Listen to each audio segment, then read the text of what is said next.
નમસ્કાર દર્શક મિત્રો, ગુજરાતી 7 ન્યૂઝમાં આપનું હાર્દિક સ્વાગત છે। હું છું રીતિ પુરોહિત અને હવે જોઈશું આજના મુખ્ય સમાચાર।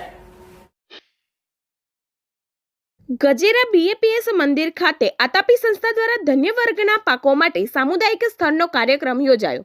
આતાપી ફાઉન્ડેશન દ્વારા જંબુસર તાલુકાના અંદાજિત 45 જેટલા ગામોમાં ખેતી વિકાસ, પ્રાણી અને પર્યાવરણ, આરોગ્ય અને સુખાકારી, બહેનોની આજીવિકા અને આર્થિક વિકાસ, વિકલાંગતા ધરાવતા વ્યક્તિઓનું સશક્તિકરણ, વોકેશનલ ટ્રેનિંગ સહિતના કાર્યો ગામડાના ગરીબ અને મધ્યમ વર્ગના લોકો માટે કરી રહ્યા છે। જંબુસર તાલુકાના ગજેરા ગામે બીએપીએસ મંદિર ખાતે national council for climate change and sustainable ડેવલપમેન્ટના સહયોગથી આતાપી સંસ્થા દ્વારા ધાન્ય પાકો માટે સામુદાયિક સ્થળોનું કાર્યક્રમ former vice chancellor Junagadh agriculture યુનિવર્સિટીના ડોક્ટર AR પાઠકની અધ્યક્ષતામાં યોજાયો હતો, જેમાં સતીશભાઈ છાયા, ભાવિનીબેન ભરૂચ, ખેતીવાડી અધિકારી Pravinbhai Mandani, doctor Harshalbhai Patil, doctor Bharatbhai Davda, doctor Mahendrabhai Patel, doctor JJ Patel, doctor HH Patel ઉપસ્થિત રહ્યા હતા। પ્રોગ્રામ ડિરેક્ટર ચંદ્રિકા મકવાણા દ્વારા આતાપી સંસ્થાનો પરિચય અને કામગીરી જણાવી આતાપી સંસ્થાની પ્રગતિની ઝાંખી કરાવી હતી।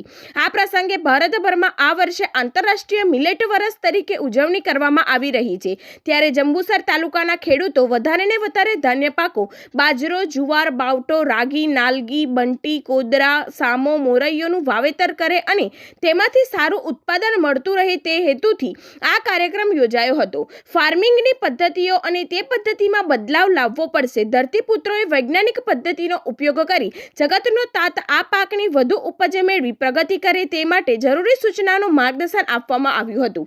આ પાકો ઓછા વધારે વધુ ઉપજ આપે અને પૌષ્ટિક છે। આપણે આ ધાન્ય પાકો ભૂલી ગયા છે, તેમાં કેલ્શિયમ, ફોલિક એસિડ પાચન તંત્રમાં ફાયદો કરે છે। સરકાર દ્વારા આ વર્ષને શ્રી અન્ન જાહેર કર્યું એટલે પૌષ્ટિક ધાન્યનું વર્ષ ખેડૂતો વધુને વધુ પાકનું વાવેતર કરી વધુ ઉત્પાદન મેળવી ધાન્યનું એક્સપોર્ટ માર્કેટ સાથે જોડાણ કરી શકે તે અંગે માહિતી રજૂ કરી હતી।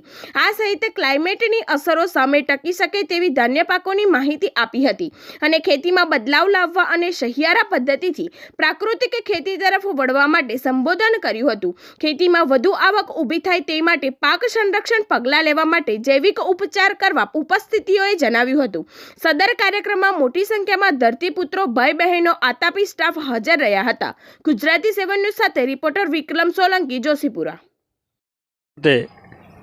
NCCSD એટલે કે national council for climate change and sustainable development અને આતાપી સંસ્થાના સંયુક્ત ઉપક્રમે આપણે માનનીય પ્રધાનમંત્રીશ્રીએ જેમ કહ્યું છે એવી રીતે કે ઇન્ટરનેશનલ યર ઓફ મિલેટ ચાલુ વર્ષ છે અને એ ઉપક્રમે ખેડૂતોને વધુમાં વધુ આ જુદા જુદા જે ધાન્ય પાકો શ્રી અન્નના, હવે એને શ્રી અન્ન તરીકે કહીએ છીએ કે જેથી કરીને ખેડૂતોને એની જાણકારી મળે, કારણ કે મુખ્ય 3 પાક છે પણ બાકીના જે 5 પાકો છે એ પણ ખૂબ જ અગત્યના છે પોષકની દૃષ્ટિએ, એટલે એની જાણકારી મળે અને ખેડૂતોને વધુમાં વધુ એનો લાભ મળે, કારણ કે લોકો વાવતા પણ થયા છે, લોકો ખાતા પણ ખૂબ થયા છે, એટલે એનો લાભ ખેડૂતોને મળે, નિકાસમાં પણ લાભ મળે, એવા મુખ્ય ઉદ્દેશથી અમારા NCCSDના જે chief executive officer doctor Kirit Selat અને માનનીય પ્રધાનમંત્રીશ્રીના આ સંયુક્ત પહેલાં આદેશથી આ કાર્યક્રમ આજે અહીં રાખવામાં આવેલ છે।